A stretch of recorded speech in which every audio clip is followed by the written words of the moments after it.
All right, let's stay with this particular story now and get you the very latest as well from Mahlengi Bhengu-Motsiri, who is the ANC's national spokesperson. Mahlengi, thank you so much for your time this afternoon. And of course, listening to the ANC president on the campaign trail a little earlier on here on the show, he does confirm that this disciplinary process is in fact going to be underway. So it's set down for the 7th of May, I suppose. Yes, it is set down for the 7th of May. And we can confirm on behalf of the ANC that following deliberations and internal processes of the National Disciplinary Committee, this is set down. And Mahlengi, I'm sure you've seen the commentary after this particular story broke that some are saying that this should have been done a lot more sooner. The ANC should have acted a lot more sooner because the writing was always on the wall after the former president made his announcement on the 16th of December. How do you respond? Well, I suppose a view such as that one fails to appreciate the fact that the ANC works according to the provisions of its constitution, and also the various constitutional organs of the ANC, and it's part of our internal democratic culture, works in accordance with its own set rules of procedure, and in this case being the disciplinary committee that I'm referring to. I think the public commentary around this sometimes often fail to appreciate how meticulous the ANC deals with matters of discipline. When the ANC comes into a conclusion that somebody has got to be handed down a suspension or an expulsion, it often follows a very rigorous process, and of course also with due regard for fairness, for transparency, and for making sure that all the rules of natural justice are followed. So, it doesn't matter who is involved, is affected or implicated. It doesn't matter whose social station or political standing in the ANC is. All of them have got to be treated with the same approach in the same manner. The fact that the individual in question that we are discussing is the former president is neither here nor there in respect of the law within the ANC.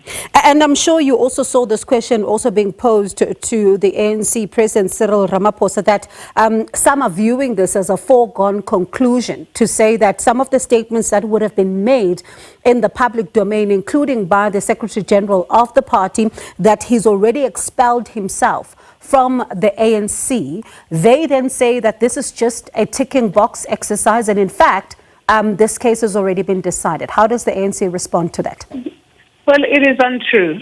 It is untrue. The statements, and I won't delve on, the statements of the Secretary General, and it's not the only person who made that articulation. That articulation has been made by the National Executive Committee, who are simply transmitting the message of the National Executive Committee. But the National Executive Committee went further than that to say that the process has got to be handled with the same consistency that is required, because oftentimes the ANC leadership had been accused of applying discipline inconsistently.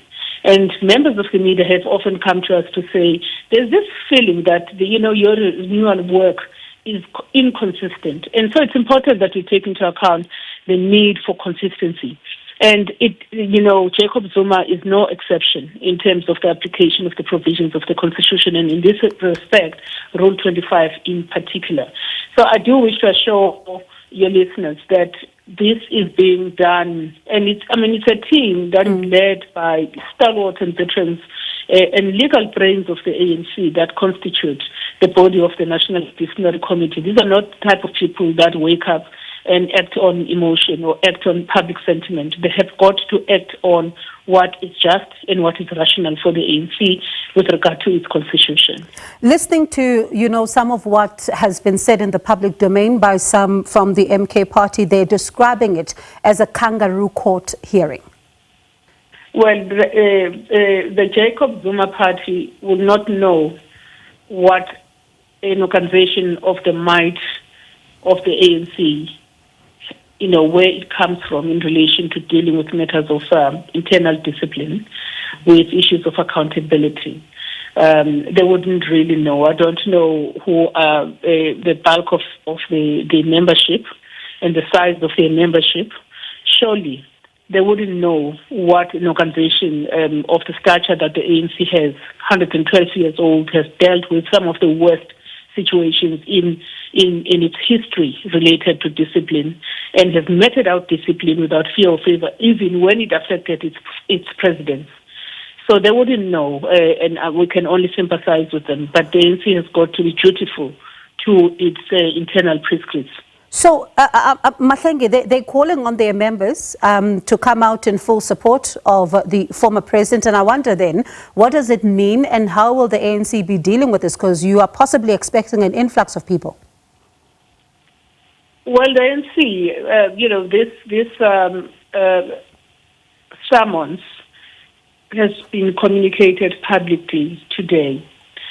The relevant bodies internally within the ANC, particularly our national officials, will give guidance in terms of how this matter ought to be handled from the view of protecting life and limb and protecting assets and the infrastructure of the ANC should something of that kind happen. But we do wish to urge our members not to be provoked and not to allow any form of provocation. There isn't a group that is being charged. There's an individual that is being charged who is on suspension in the ANC. We don't expect and we will not allow a situation where there's some mob around Luthuli House. It's not going to happen. As a final question then, there are questions about the timing of this. Others are saying that it's so close to the election and, one analyst was even saying that it further goes towards, his popularity. The ANC may be scoring its own goal here, so close to the election. Well, I suppose, we have a lot of opinions in our public discourse lately. And honestly opining from a position that's not even evidence-backed. Look at the campaign of the African National Congress on the ground, as well as on the aerial space.